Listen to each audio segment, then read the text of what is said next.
Il y a une figure que l'on croise tout le temps dans les cours d'assises. C'est le témoin inutile.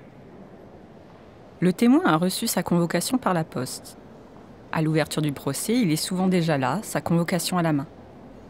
La greffière appelle son nom, puis lui donne son jour et son heure de passage. Il repart.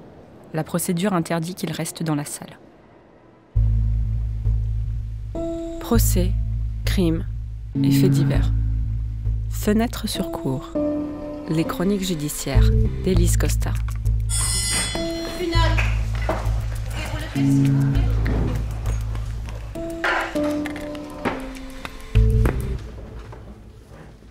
Le jour J, l'huissier fait entrer le témoin dans la salle d'audience. Il est très nerveux. Tout le monde l'observe. Le public, les avocats, les parties civiles, les magistrats et les jurés. Le seul qui ne le regarde pas, en fait, c'est bien souvent l'accusé. Le témoin essaie de faire abstraction de l'ambiance solennelle de la justice.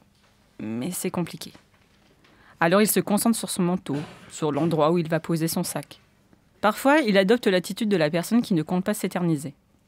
Et il garde son manteau et son sac à dos à la barre. On lui demande de jurer, de parler sans haine et sans crainte, de dire la vérité, toute la vérité, rien que la vérité, de lever la main droite et de dire « je le jure ». Ça arrive qu'il se trompe et lève la main gauche, mais ça compte quand même. Enfin, il y a des présidents de cour d'assises qui le font remarquer et recommencer, ce qui a le don de crisper un peu plus le témoin. Le témoin décline ses noms, prénoms, âge, profession et adresse. Ça, c'est bon, il ne peut pas se tromper. Ensuite, on lui explique la procédure. Il doit faire sa déposition spontanément. C'est-à-dire qu'il doit raconter ce qu'il a vu ou entendu sans que personne ne lui coupe la parole. Une fois son témoignage terminé, il y aura un tour de table et on lui posera des questions. Au moment d'ouvrir la bouche, sa voix se brise. Il est bouleversé. Ses mains font des nœuds comme ses tripes. Il bredouille, c'est trop dur. Avant lui, il y a eu des témoignages essentiels. Ceux des commissaires et des médecins légistes, ceux des membres de la famille et des experts psychiatres. Des témoignages lourds et techniques, des dépositions qui font péter le dossier ou qui enfoncent le clou. Lui, il vient parce qu'il a dit bonjour à la victime le jour du meurtre. Une fois, un témoin a dit « Je ne peux pas vous raconter grand-chose ». Ce à quoi le président a répondu « Pas grand-chose, c'est déjà quelque chose. C'est sûrement vrai ». Un jour comme ça, au procès Pastor, une femme de ménage est entendue en visioconférence. C'était un procès interminable, 5 semaines pour 10 accusés devant répondre de l'assassinat, en mai 2014, de la riche héritière monégasque, Hélène Pastor. La femme de ménage entendue en visio travaillait dans l'hôtel où on logeait les tueurs avant le meurtre. Un des types avait oublié dans la chambre un flacon de gel douche. Plus précisément, un flacon de gel douche, vert, de marque Super U. La femme de ménage l'avait mis de côté, elle ne sait même pas vraiment pourquoi, parce que d'habitude, ces trucs-là, elle les jette. Mais bon, elle l'avait gardé, et grâce à elle, les enquêteurs avaient pu retrouver l'ADN d'un des accusés, ce qui avait été très utile.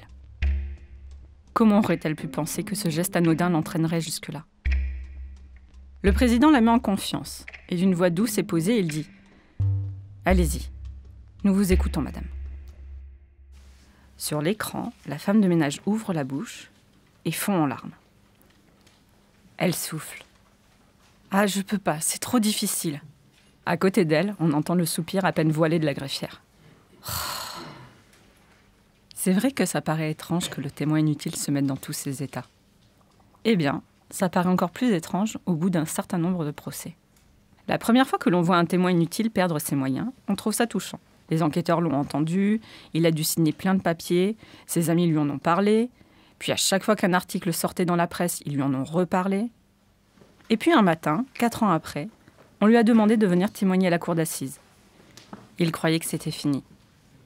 Il ne sait pas qu'il aurait pu produire un certificat médical, prétexter quelque chose, n'importe quoi, pour ne pas se présenter, que ça n'aurait pas été si grave. Non, il a pris son rôle à cœur et a bloqué sa journée pour faire son devoir. Il a fallu expliquer à son employeur, faire le déplacement, ça a été tout un bazar. Plus rarement, le président de la cour a signé un mandat d'amener et les gendarmes ont été le chercher chez lui. Il est arrivé dans sa tenue des jours de congé, jogging et tongs jaune fluo.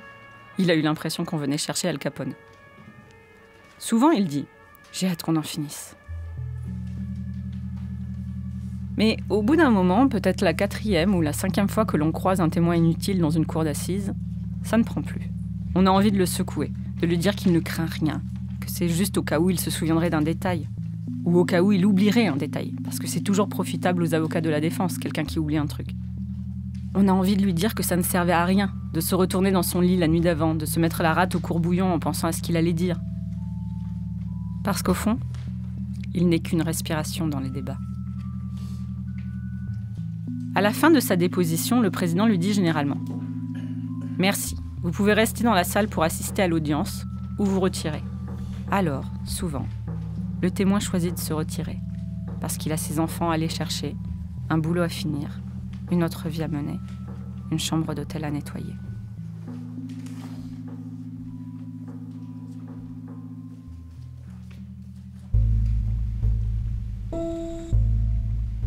Fenêtre sur cour est un podcast produit par Arte Radio. Vous pouvez l'écouter sur le site arteradio.com ou sur l'appli gratuite. Abonnez-vous sur Apple Podcasts, SoundCloud, Deezer, YouTube ou votre application de podcast favorite. N'hésitez pas à nous soutenir en laissant des étoiles dans les yeux ou des commentaires dans les dents. Rendez-vous dans 15 jours pour le prochain épisode.